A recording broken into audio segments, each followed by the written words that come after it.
that we shouldn't eat meat?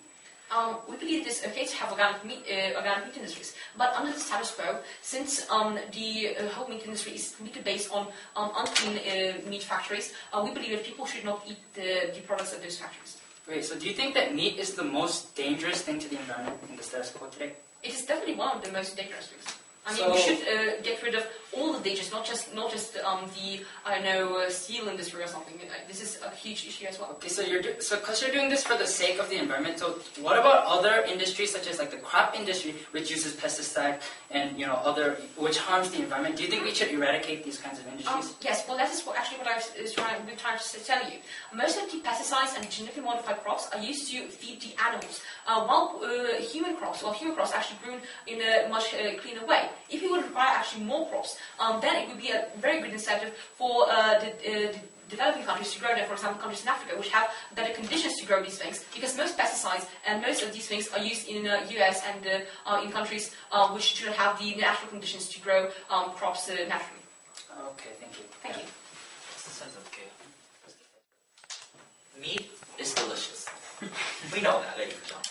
But what we see on the proposition today is that they're going to suggest people to not eat meat, because meat has certain consequences. But what we see on side opposition today, ladies and gentlemen, is that $13.1 billion of the U.S. meat industries is going to completely collapse because of the proposition's actions. And I'm going to completely show you why the proposition's actions will have certain consequences, and why those certain consequences will have a huge impact on the human as a whole. But before I move on to examine the proposition's case, let me move on to clarify the debate as a whole.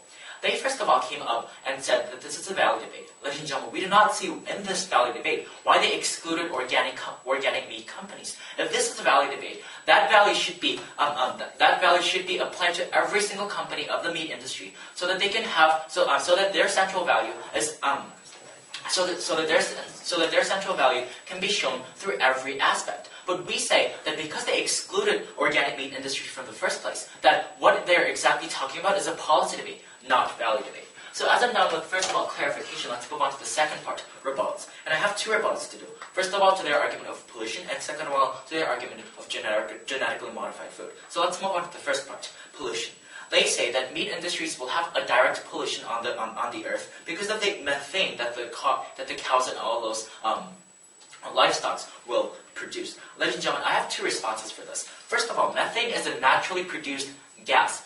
Even if we do not have cow industries, methane will be continually produced from the livestock and from humans as well. And second of all, there are other options, ladies and gentlemen. There are other options who pollute the earth even more than the meat industries that the proposition is talking about in the status quo. Billions of cars are being driven in the status quo, ladies and gentlemen. We do not see why it is the meat to blame, while there are even more harmful options. So let's move on to the second part, energy industry. Ladies and gentlemen, we do not see any link between the energy industry and meat industries, so I'm going to just dismiss that point. But let's move on to the third part, the chemical industries. Ladies and gentlemen, they said about that. What they told about is that the crop production for the cows to eat are going to have dramatic impact because the chemicals are going to be used. Because the chemicals used in the agricultural process are greatly harmful to the environment. Ladies and gentlemen, it is still an agricultural sector, ladies and gentlemen. We say that the nitrate, fertilizers, and all those bad chemicals that the agricultural sectors are using in the status quo are not going to be stopped, even if we suggest that people not eat meat, ladies and gentlemen, because not eating meat means more crop production, and more crop production means more efficiency needed. And that is the reason why the crop companies will have certain incentive to use more chemicals than they did before. So as I'm done with the first part of the rebuttal, let's move on to the second part of the rebuttal, the GMOs. They said that because what cows are eating is GMO, it is dangerous to eat cows, ladies and gentlemen.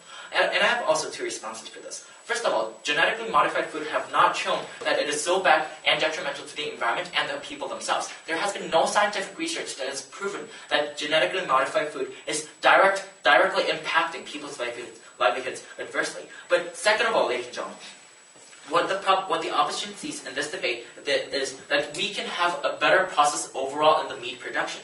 We say that in the very example of organic industries that the proposition brought up in today's debate is what we're going to propose. We say that if the meat industries are having better and cleaner processes of meat production, then it is nothing to blame on the meat industries. And that is the reason why we say we should not suggest meat industry. So as I'm done with the rebuttal, let's move on to the constructive case of the propositions. First of all, that being the over-exaggeration of the length, and second of all, that being the consequences. So let's move on to the first part, over-exaggeration. They say that deforestation will happen. Ladies and gentlemen, that this is not unique to meat. Agriculture, land usage, they are all sources of deforestation, and even more harm will be done to the environment if we suggest that people not eat meat, because that means that people will continually and more completely depend on agricultural sectors and crops, ladies and gentlemen. That is what the people are going to eat if they do not have meat industries to depend on, and that is the reason why we say that banning meat or suggesting people not eat meat is going to be increasing in those harms. So as I'm done with the first argument, let's move on to the second argument, the consequences.